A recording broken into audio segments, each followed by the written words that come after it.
Hoje é o último sermão de uma série de 7 sermões que nós chamamos Eu Sou. Por que eu sou?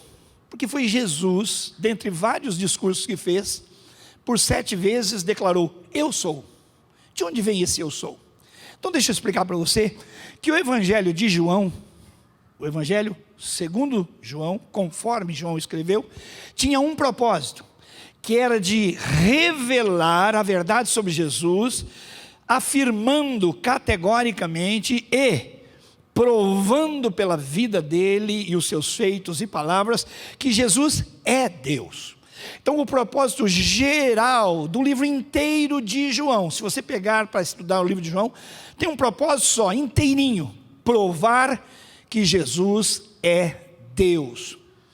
E a palavra crer, o verbo crer é muito importante, é o verbo-chave do livro inteirinho. Se você tiver o cuidado de abrir a sua Bíblia a partir de amanhã e ler João, e cuidadosamente, versículo por versículo, localizando as palavras crer, você vai perceber e que há dezenas de palavras crer. E o evangelista que escreveu disse, olha, Jesus na verdade fez muito mais do que eu descrevi aqui. E não dá para escrever sobre tudo que Jesus fez e falou. Nem todos os livros do mundo caberiam tudo que Jesus fez e falou. Não é lindo demais, gente?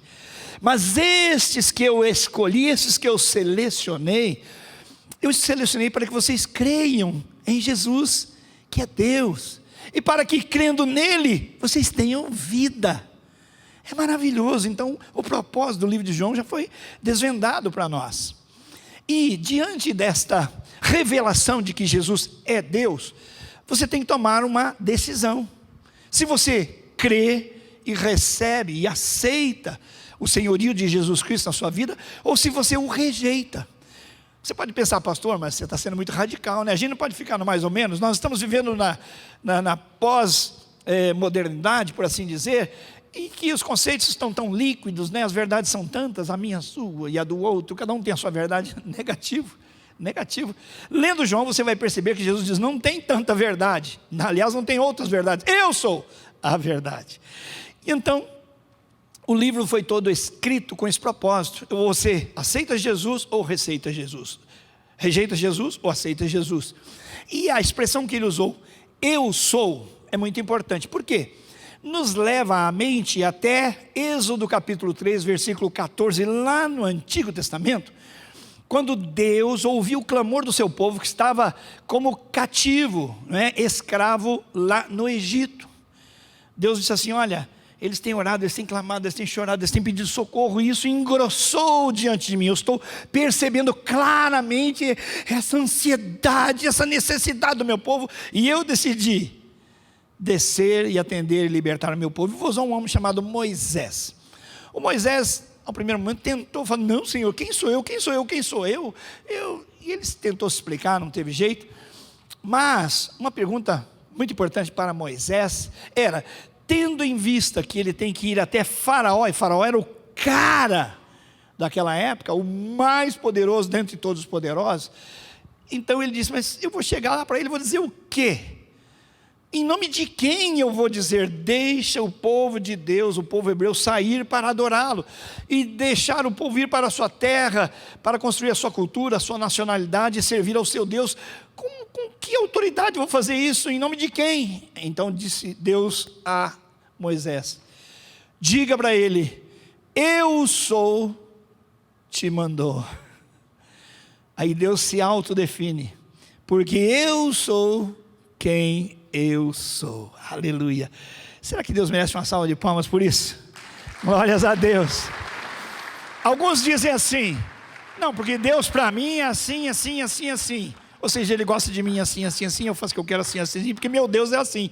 Vou dizer, não, Deus para mim é assado, é assim, e aí cada um vai fazendo um Deus a sua própria imagem e semelhança, é diferente do que a Bíblia diz, que Deus fez o homem a sua imagem e semelhança. Agora o homem quer fazer Deus a sua conveniência, não é? Então Deus diz assim, não, eu sou quem eu sou. Pois bem, essa palavra de autodefinição, autoidentitária do próprio Deus, Jesus, na sua vida aqui na terra, usou, e o João, então, anotando tudo, guardou pelo menos 7 delas. E elas são, olha só, porque Jesus, no Evangelho de João, ele se manifesta a Deus por feitos, por maravilhas, foram 7, não vou mencioná-las, mas por 7 discursos eu sou. Primeiro, eu sou o pão da vida, aplaudo o Senhor, Ele é o pão da vida, nós recebemos e nos alimentamos desse pão. Eu sou a luz do mundo, quem me segue não andará em trevas, aplaudo o Senhor, Ele é a luz. Jesus disse, eu sou, eu Deus sou. Quem está sem saber para onde vai, então fala comigo, porque eu vou iluminar o seu caminho. Ele disse, eu sou a porta das ovelhas. Então as ovelhas são o povo de Deus. Lá no Salmo 100, a gente vê essa descrição muito linda do povo de Deus, como ovelhas do pastoreio de Deus. E Jesus diz, não, eu sou a porta. Isso me remete, sabe, irmãos, de certa maneira, com a licença poética, à porta do paraíso. Lembra que quando o homem, por ter pecado, o homem e a mulher pecaram, perderam a presença de Deus ali no paraíso, você lembra disso? E foram trancafiados para fora da porta. Então eles estavam para fora da porta, e Jesus, ele diz, não, eu é que sou a porta. Vem, aquele que vier a mim, de maneira nenhuma lançarei fora. Aplauda o Senhor por causa disso. Ele é a porta, é Ele. Ele diz, eu não sou só a porta das ovelhas, eu sou o bom pastor. O pastor que cuida das ovelhas, que ama as ovelhas, que supre as ovelhas. E uma das linguagens que nós vimos aqui nessa série de sermões, é que você pode ter vários rebanhos pequenos de ovelhas com vários pastores. Se você colocá-los todos juntos num grande redil, num grande espaço, cada pastor coloca lá as suas ovelhas, mistura tudo, sabe que você não tem preocupação em cada um depois tirar as suas? Não é que elas têm marquinha, queimadas na pele, ou chip, não. É porque basta o pastor chegar ali à porta, os outros se aquietam e ele fala assim, venham, venham, venham. E as ovelhas daquele pastor conhecem a voz dele, só dele. E elas todas saem, as outras se aquietam e só que elas saem. Aí vem o segundo pastor e vamos brincar aqui, que ele diga, meninas, venham, minhas queridas, venham. Elas conhecem a voz daquele pastor. As outras ficam paradinhas e aquelas seguem-no. E assim não tem confusão. Por quê? Porque uma característica da ovelha é conhecer a voz do seu pastor. Jesus disse, eu sou o bom pastor e as minhas ovelhas conhecem a minha voz. Aplauda o Senhor por causa disso. Por isso que quando Deus fala com você, quando Jesus fala com você, como pastor, você ouve, você entende. Às vezes você ouve o pastor pregando aqui, mas o supremo pastor, o bom pastor é quem fala com você, não o pastorzão aqui. E você ouve a voz do pastor, isso é maravilhoso, gente. Porque não é o argumento, não é o nosso blá blá blá, não são as palavras, mas é a voz do próprio pastor no seu coração. Aleluia, que coisa maravilhosa. E continuando, ele diz assim, eu sou o caminho, a verdade e a vida. Muitos querem ir por vários caminhos, mas ele diz, não são vários que levam a Deus, um só. Eu sou o, artigo definido, o caminho, a verdade e a vida. Ninguém vem ao Pai a não ser por mim. Na nossa sociedade, cada um aponta para um Deus, e quando se fala de religião, por exemplo, o cara fala assim, qual a sua religião? A minha é A, e a sua é B, e a sua é C. Aí a gente fala assim, legal, né, gente? Legal, cabe todo mundo, né? Eu não te desagrado, você não me desagrada, fica tudo legal, porque são vários caminhos mesmo. Jesus fala, não, eu sou o caminho, a verdade e a vida, ninguém vem ao Pai a não ser por mim, diga glória a Deus. É Jesus, gente, não tem jeito de mudar esquema. E então hoje, a última palavra é Jesus dizendo, eu sou a videira verdadeira. Por que ele usou a figura da videira? Acontece que em todos estes chamamentos do Senhor, o eu sou, ele estabelece relacionamentos conosco. Em todos eles há, por exemplo, eu sou o pão da vida. Você não quer se alimentar desse pão? Relacionamento. Eu sou a luz do mundo, você não quer luz? Quem é que te dá? Jesus. Relacionamento, todos eles. E agora aqui na videira, ele fica bem nutricional, né? Por quê? Porque o povo de Deus, desde o Antigo Testamento, era tido como a videira selecionada de Deus. Deus escolheu se revelar ao mundo, às pessoas, através do seu povo Israel. Mas Israel falhou, pecou contra o Senhor e perdeu a bênção de fazer isso aí. Então, lá em Jeremias, você vai ouvir uma repreensão do Senhor com relação a Israel como videira. Olha, eu a plantei como uma videira selecionada, seleta, de semente absolutamente pura. Como então contra mim você se tornou uma videira degenerada, selvagem, brava? Mesmo que você se lave com soda e com muito sabão, a mancha da sua iniquidade, do seu pecado, permanecerá diante de mim, diz o Senhor. Como vocês podem dizer que não se contaminou e que não... Como você pode dizer que não se contaminou e que não correu atrás de Balaim? São demônios. Reveja. Volte no seu passado, reveja o seu procedimento lá no vale, onde você adorava imagens e escultura, onde separava os seus filhos e dava os seus filhos para aqueles deuses, e reconsidera e veja o que você fez. É isso aí. Então, Israel sempre se entendeu a videira. Há vários textos no Antigo Testamento, você pode buscar no Google, vários. Israel a videira, mas Jesus chega agora, como ele é o eu sou, ele diz, eu sou a videira verdadeira, ou seja, não tem povo, não tem religião. Jesus tinha um sério problema com os religiosos, e a religião Israel e a nacionalidade de Israel andavam muito juntas. Então os líderes religiosos, obviamente, apontavam também para a natureza da nação, e Jesus está tendo problemas com os fariseus e com os escribas o tempo todo. Quando ele disse, por exemplo, lá em João 8, depois você verifica em casa para aprofundar o assunto, quando ele diz eu sou a luz do mundo, o pessoal estranhou barbaridade. Falou, que história é essa, você é a luz? E a conversa se desenvolveu ao ponto deles falarem assim, escuta, olha, você está falando aí de Abraão, mas você fala que Abraão te conheceu, você não tem 50 anos de idade, como é que você viveu no tempo de Abraão?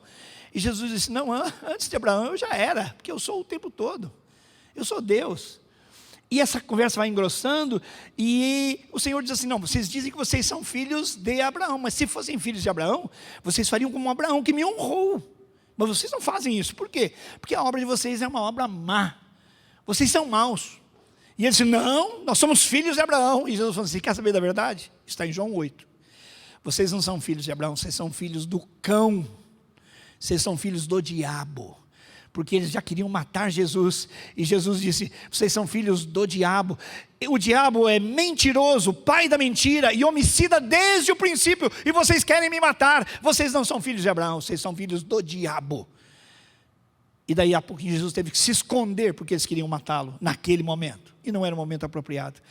Então essa reação de Israel, e dos religiosos, com relação a Jesus é muito séria. Então Jesus está dizendo, olha, eu sou a videira verdadeira.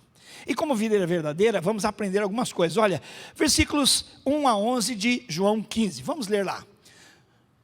Você vai perceber que nesse trecho, são 11 versículos, 11 versos.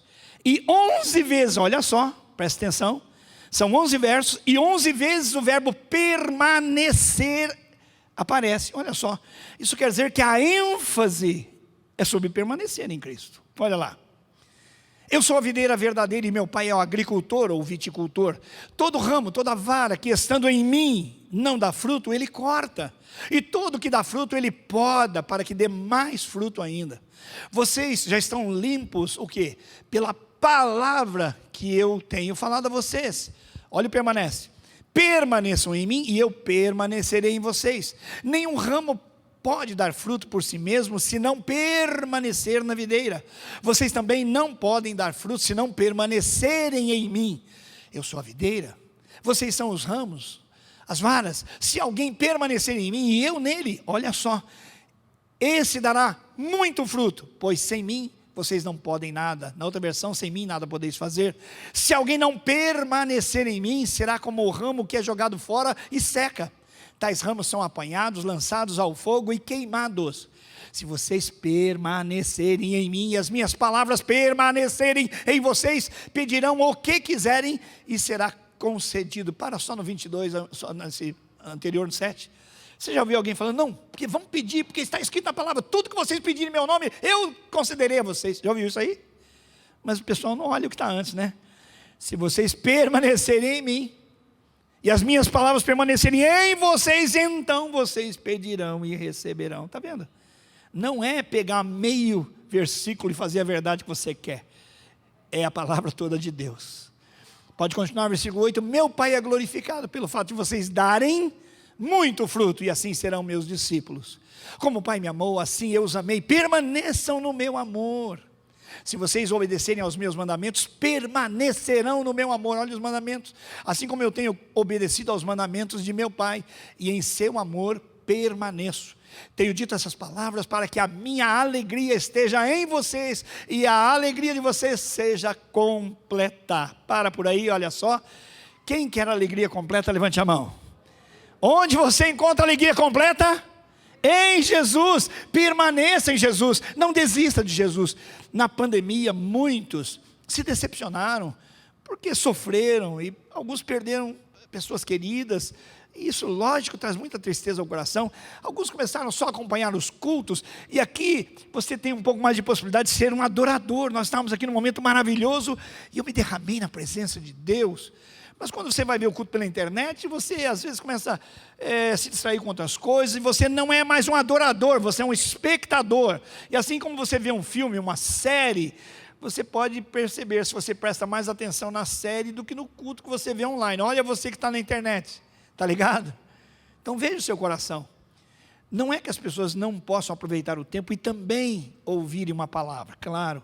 Mas é importante você ter ciência de que permanecer em Cristo significa você ter consciência de que Ele é a videira e você é a vara. Então, 24 horas por dia, a videira dá a sua seiva, o alimento para as varas. A videira não foi feita para dar varas, foi feita para dar uvas. Entre a uva e a videira estão quem? As varas, os ramos, você e eu. Por isso é que o texto falou que nós devemos permanecer nele, para receber nutrição dele. E para sermos pessoas que dão fruto, dão uva para o Senhor, nós precisamos estar limpos pela palavra dele, precisamos ser podados. Às vezes precisamos ser cortados. Deus corta algumas coisas na nossa vida e poda a gente, para a gente melhorar na nossa dependência dele e assim produzir mais fruto. Se você prestar atenção, de 1 a 11, a palavra fruto, a nossa frutificação é expressa assim: tem vara que não dá nenhum fruto, tem vara que dá fruto, tem vara que dá muito fruto, e o fruto tem que ser permanente. Não tem fruto, fruto, mais fruto, muito fruto e fruto permanente. Gente, isso é maravilhoso. Isso está dizendo que eu preciso permanecer em Cristo, porque o meu desejo é dar muito fruto. Quando eu dou muito fruto, aí o texto diz que as minhas orações são ouvidas. E diz que eu posso ser chamado de discípulo de Jesus. Por assim dizer, nenhum discípulo é infrutífero. Fruto não é só trazer pessoas à igreja. Fruto não é só promover novas conversões? Claro que não. O texto aqui, ele é genérico, mas ele fala da vida que Deus gera através da videira e que passa por nós. Em todo lugar que o reino de Deus chegar através de você, há frutificação. Quando lá no seu trabalho, você disser, olha, perdão não vai dar. Ainda hoje eu ouvi um amigo nosso, membro da igreja, foi chamado para participar de uma licitação, mas ele percebeu que tinha um esquema. Ele ouviu e falou, não vai dar. Frutificou, diga glória a Deus. Frutificou, o reino de Deus chegou naquele lugar. Então, de diversas maneiras, nós frutificamos para a glória de Deus. O que Deus proporciona para nós nesse texto é que existem 3 relacionamentos. O primeiro é com Ele, um relacionamento de receber a vida, ser nutrido, ser limpo e produzir frutos, muitos frutos, e frutos que permaneçam para a glória de Deus. Relacionamento com Cristo. O segundo relacionamento que o texto propõe aí é o relacionamento de uns com os outros na igreja, é o relacionamento dos irmãos. Ele está falando aos discípulos. Olha só, vamos ler, e você vai perceber agora que o relacionamento com os irmãos também tem uma marca. O relacionamento com Cristo tem uma marca, é a permanência. O segundo relacionamento com os irmãos também tem uma marca. E você vai ver aí que em 9 versos, 9 vezes se repete essa marca. Qual é ela? O amor. Não é maravilhoso? O amor é a marca da igreja. A igreja é a capital do amor, tem que ser. É o ambiente do amor, é o ambiente fraternal em Cristo. Vamos ler então, olha, o meu mandamento é este: amem-se uns aos outros como eu os amei. Para aí, olha só, amem-se uns aos outros, não é com a medida do amor de vocês, mas é como eu amei vocês. Como que Jesus nos amou? Ele deu a vida por nós. Todos nós conhecemos João 3,16, porque Deus amou o mundo de tal maneira que deu o seu Filho unigênito, para que todo aquele que nele crê não pereça, mas tenha a vida eterna. Todo mundo sabe. Quem sabe João 3,16? Levante a mão. Aí. Mas e 1 João 3,16? O número é o mesmo, mas 1 João 3,16. Nisto conhecemos o amor, em que Cristo deu a vida por nós, e nós devemos dar a nossa vida pelos nossos irmãos. Aleluia! Diga glória a Deus! Isso é, irmãos, não fosse verdadeiro na vida do povo de Deus, seria surreal, absurdo, você dar a sua vida pelo seu irmão. Deus está trazendo à minha mente agora a lembrança de um irmão muito querido, vou dizer um nome com todas as letras: Ocimar Meloni. Ocimar Meloni, eu o vi crescer na fé, os primeiros passos, tornou-se ele, a esposa Elaine, um casal maravilhoso, homem de Deus. Eu naquela época era pastor em São Bernardo do Campo, não tinha tempo integral, eu trabalhava numa multinacional, e chegou uma daquelas épocas de crise que a gente enfrenta de vez em quando começou a haver demissão. E na metalurgia, onde eu trabalhava, também, aí o Ocimar me chamou e falou assim: Gilson, queria que você soubesse o seguinte, se você for demitido, não se preocupe, eu vou rachar o meu salário meio a meio com você. Você fala, uau, o cara devia ganhar muito, né? Não, um cara normal, de salário normal, para a sua vida normal. Mas ele me amou como Cristo me amou. Ele estava disposto a cortar o orçamento dele ao meio, para demonstrar o amor de Deus através dele para mim. Isso é amor cristão. Isso é amor verdadeiro, dando a vida uns pelos outros.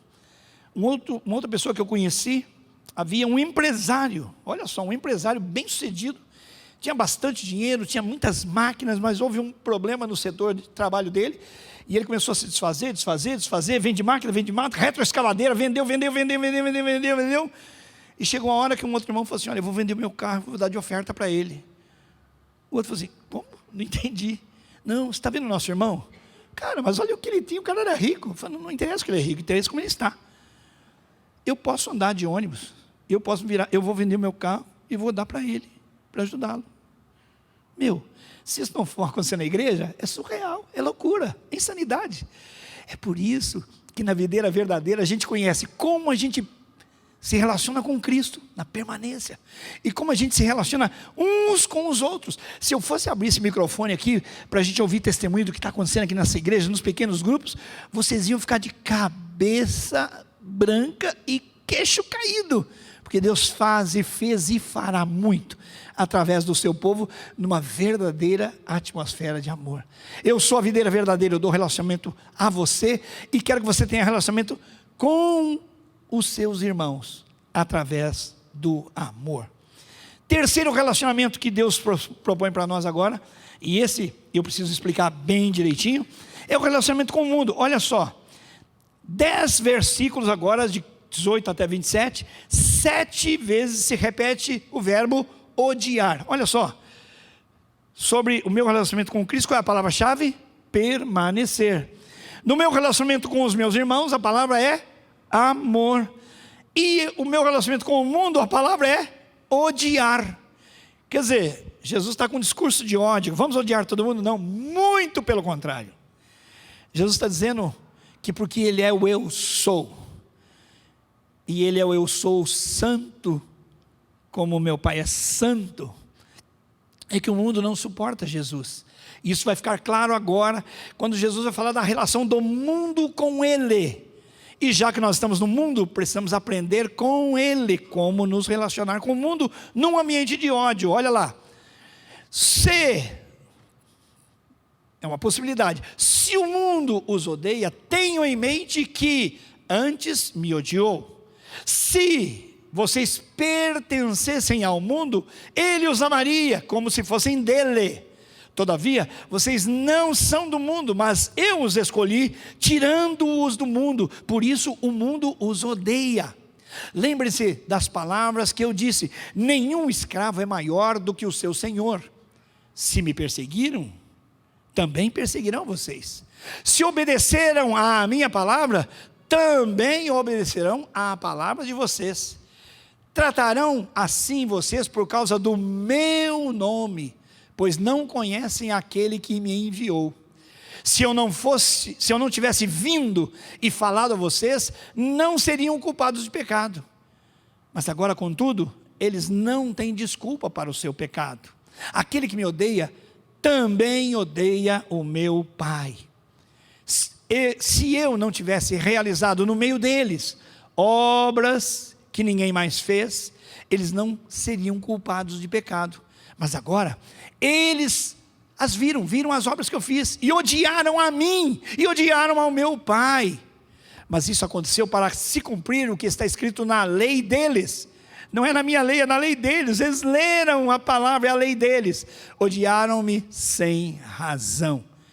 Quando vier o Consolador, que eu enviarei a vocês da parte do Pai, o Espírito da verdade, que provém do Pai, ele testemunhará a meu respeito, e vocês também testemunharão, pois estão comigo desde o princípio. Diga glória a Deus.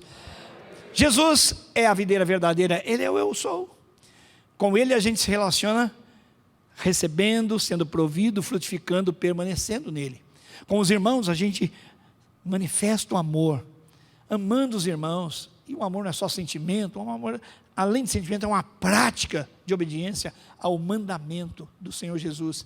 E agora com o mundo, é uma relação de testemunho. O versículo final, ele diz, olha, Jesus faz referência ao Espírito Santo. Depois da morte de Jesus, depois da ressurreição de Jesus, por 40 dias ele ficou com os discípulos, lembram-se disso? E depois ele disse, olha, chegou a hora, eu vou subir para o Pai, mas não vou deixar vocês sozinhos. Eu vou dar a vocês um outro Consolador. A palavra grega não é um outro, é um outro semelhante, igual em natureza, exatamente como eu, porque o Espírito Santo é o Espírito de Cristo. E ele estará com vocês, ensinará a vocês toda a verdade, guiará vocês até mim. E então ele está falando disso. E é esse Espírito Santo que testemunhará no coração das pessoas que Jesus é Deus, que ele é o eu sou. É por isso que algumas pessoas ouvem e acolhem no coração a palavra, recebem-no. E há outras pessoas que ouvem a palavra, acham bonita, até tocante, muitas vezes, e dizem, olha, deixa para lá, vou ver o que vai dar, eu tenho meu próprio caminho. Eu nunca me esqueço, um dia eu fui visitar um senhor, estava internado numa clínica, ele já tinha trazido muitos problemas para a família dele, infelizmente, tadinho, ele dependia do álcool, e eu falei de Jesus para ele, Jesus foi tão carinhoso com ele. E no final eu falei assim, você não quer entregar sua vida para Jesus? Ele falou, pastor, eu vou pensar. O sujeito estava nas últimas, sabe? Precisando de Jesus. Mas ele preferiu não receber Jesus, infelizmente. E assim é que o Evangelho de João fala isso mesmo. O eu sou, que é Jesus, que é Deus, ele será recebido ou rejeitado. Olha só como isso é bem prático e fácil de entender. Jesus estava lá na cruz, e ao lado dele, um à esquerda, outro à direita, havia 2 ladrões. Um começou a zombar de Jesus. Olha a rejeição. Você diz que é Deus, que é o Filho de Deus, você diz que faz e acontece, você diz que fez milagres, você diz que ia derrubar o templo, ia edificar o templo em 3 dias. Então, cara, se você faz tudo isso, salva a tua pele agora, desce da cruz e livra a nossa pele também.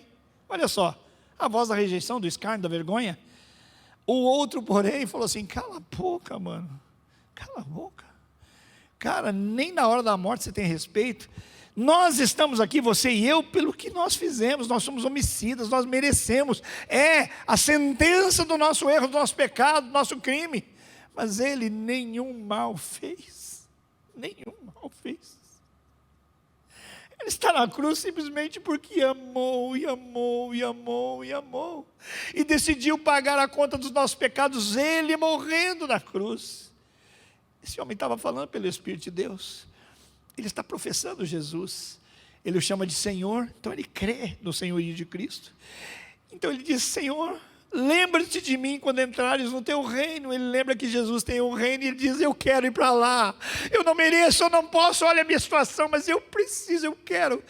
Dá para o senhor lembrar de mim? E aí Jesus dá uma verdade dupla para ele, dobrada: em verdade, eu digo a você que ainda hoje estarás comigo no paraíso. Aplauda o Senhor. Isso é demais, gente, isso é demais. Então não tem essa, chega a me arrepiar, não tem essa de ir melhorando, sendo aperfeiçoado, para ser recebido por Deus, não. Isso não diz respeito a se batizar, praticar as boas obras, nada disso. Ali estava um homem condenado à morte, e a morte física já estava acontecendo, a morte espiritual seguiria, mas ele clamou para Jesus, ele recebeu o eu sou, e recebeu das bocas do eu sou. É que na verdade, mais que verdade, ainda hoje você vai estar comigo no meu paraíso. É rejeitar ou aceitar, é odiar ou amar o Senhor. O que Deus quer fazer comigo e com você hoje? Nos dar a oportunidade de rever a nossa posição, ou de tomar uma posição. Vou pedir para você fechar os olhos agora e entrar assim, muito calmamente, na presença de Deus. Se você já é da videira, você vai perguntar: Senhor, eu estou limpo? Senhor, eu preciso de algum corte? Senhor, eu preciso de poda? Senhor, a Tua palavra está me purificando? Senhor, o que a Tua palavra quer falar comigo, quer fazer comigo? Eu não estou dando fruto, ou estou dando fruto, ou mais fruto, ou muito fruto, ou fruto que permaneça. Pergunte ao Senhor o que Ele tem para você. Mas se você ainda não está enxertado na videira verdadeira, hoje é um convite muito especial para você. Jesus quer receber você na videira, que é Ele. Ele está dizendo: vinde a mim todos vocês que estão cansados e oprimidos, e eu vos aliviarei. Espírito Santo, ministra em cada coração, porque é o Senhor, ó Espírito Santo, quem convence o homem do pecado, da justiça e do juízo. Continue orando. Se você está aqui nesta noite e o Senhor falou ao seu coração, está falando agora ao seu coração, ouça a voz do Espírito.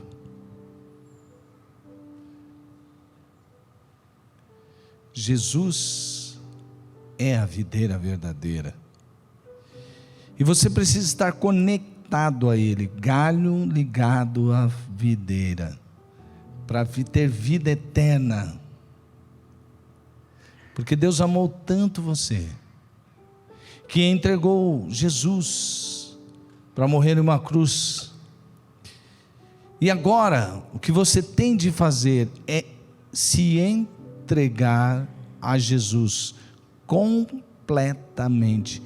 O que você tem a fazer é arrepender-se do pecado de ter controlado ou tentado controlar sua vida, e entregar a sua vida para o controle de Jesus. Para o controle de Jesus é dizer: não mais eu, agora é Cristo. Não mais a minha vontade, mas a vontade de Jesus. Se você quer fazer neste momento, se o Espírito Santo está falando ao seu coração, não endureça o seu coração. Diga sim, diga sim, diga sim para Jesus. Se você quer receber Jesus como Senhor de sua vida, onde você está aqui neste lugar, levante a sua mão e diga: eu quero que Jesus seja o Senhor da minha vida, assim eu serei um galho ligado à videira. Se você quer fazer isso, levante a sua mão e diga: sim, eu quero Jesus na minha vida. Quem será o primeiro a dizer, levantar a sua mão e dizer assim: eu quero Jesus na minha vida? Levante a sua mão, levante sua mão. Você está levantando a sua mão? Sim, Glória a Deus por sua vida. Há mais alguém que quer entregar sua vida para Jesus? Levante sua mão. Levante sua mão. Há mais alguém? Levante sua mão e diga: eu quero Jesus na minha vida, eu quero que Ele seja o meu Senhor, eu quero que Ele seja o meu Salvador. Já cansei de tentar controlar a minha vida. Você está com uma sede que nunca é saciada, você tem uma fome lá por dentro que você nunca consegue matar essa fome, você tem um vazio aí por dentro que não consegue preencher com nada. Jesus está faltando na sua vida, porque Ele é o pão da vida, Ele é a água da vida, Ele é exatamente do tamanho desse vazio que você tem aí, é Jesus. Se você quer entregar sua vida para Jesus, levante a sua mão e diga assim: eu quero Jesus como Senhor da minha vida. Há mais alguém aqui? Jesus está falando com você. Levante bem alto a sua mão e diga assim: eu quero Jesus. Há mais alguém? Mais alguém? Glória a Deus por sua vida também. Amém. Há mais alguém que quer entregar sua vida? Pode baixar a sua mão. Há mais alguém que quer entregar sua vida para Jesus? Levante sua mão. Mais alguém? Mais alguém? Eu quero falar com você que está nos vendo aí no canal da Primeira Batista no YouTube. Entregue a sua vida agora para Jesus. Fale conosco agora. Diga assim: eu quero Jesus. Nós vamos entrar em contato com você e ajudar você nessa sua decisão, porque é muito importante que você trabalhe essa decisão e entregue verdadeiramente sua vida para Jesus. Então você que está nos vendo pelo nosso canal no YouTube, não deixe de agora tomar a sua decisão. Diga sim para Jesus. Tome agora uma decisão ao lado de Jesus, coloque-o como Senhor e Salvador de sua vida. Vamos orar agora. Eu vi ali duas pessoas levantando a mão. Posso pedir um favor para vocês? Vocês podem vir aqui à frente, vou orar por vocês. Vocês podem vir aqui à frente. Eu quero orar essa oração mais importante da vida de vocês. Glória a Deus, aleluia. Pastor Gilson, pregador desta noite, estará aqui para receber vocês. E se você não levantou a sua mão, mas quer vir aqui à frente agora para entregar a sua vida para Jesus, para fazer essa oração, como essa família todinha está fazendo, glória a Deus, saia do seu lugar e venha orar, venha entregar sua vida para Jesus agora. Igreja, fique em pé, igreja, em nome de Jesus. Fique em pé, igreja, fique em pé, igreja. Vamos fazer essa oração de entrega de vida a Jesus? Então eu vou orar e vocês repetem o que eu vou falar, tá bom? Diga assim: Senhor Jesus, eu sei que eu sou um pecador, mas eu me arrependo do meu pecado, de querer controlar minha vida. Eu me arrependo. E hoje eu decido entregar o controle da minha vida para Jesus. Eu quero que Ele seja o meu Senhor e o meu Salvador para sempre, em nome de Jesus, amém, amém. Glória a Deus pela vida de vocês, que maravilha, glória a Deus.